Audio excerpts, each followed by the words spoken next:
السلام عليكم ورحمة الله تعالى وبركاته. عواشركم مبروكة بالصحة والسلامة.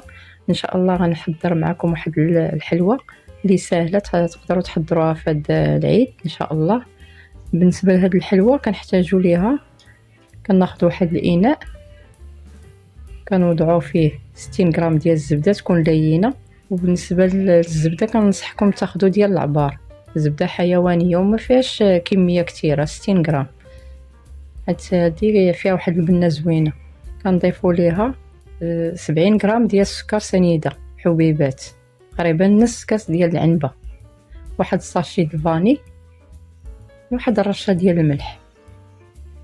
وتنحاولوا نخلطوا المكونات جيدا بيدينا. كنحاولوا ندخلوا ديك السنيده في الزبده. كنضيفوا واحد الحبه د البيض، كنحركوا دائما التحراك حتى كينسجموا المكونات.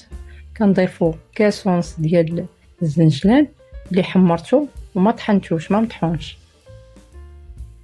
تندخلو حتى هو في المكونات. واخر حاجه كنضيفوا كاس لاروب ديال الطحين الابيض، ما يعادل 80 غرام كاس لاروب.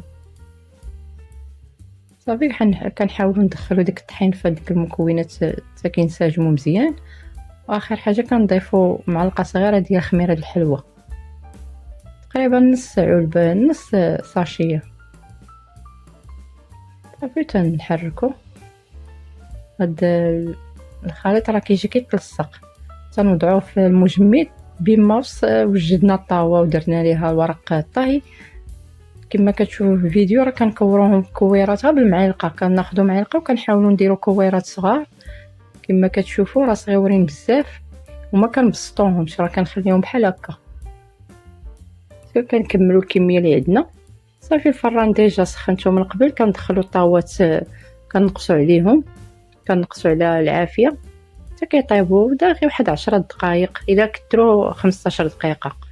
وكما كتشوفوا هذا هو الشكل النهائي ديالهم، كيجيو زوينين وراه مبسطين. الا شتيهم راه ساحوا مع ديك الزبده اللي فيها، وواحد الشكل راه زينتو بالشوكولات اللي دوبتو في حمام مائي ورشيت الزنجلان، والكميه الاخرى خليتها عاديه. راه كيجيو زوينين، غجربوهم. وكنتمنى هاد الحلوه تعجبكم وبالصحه والراحه. مع فيديو اخر بحول الله.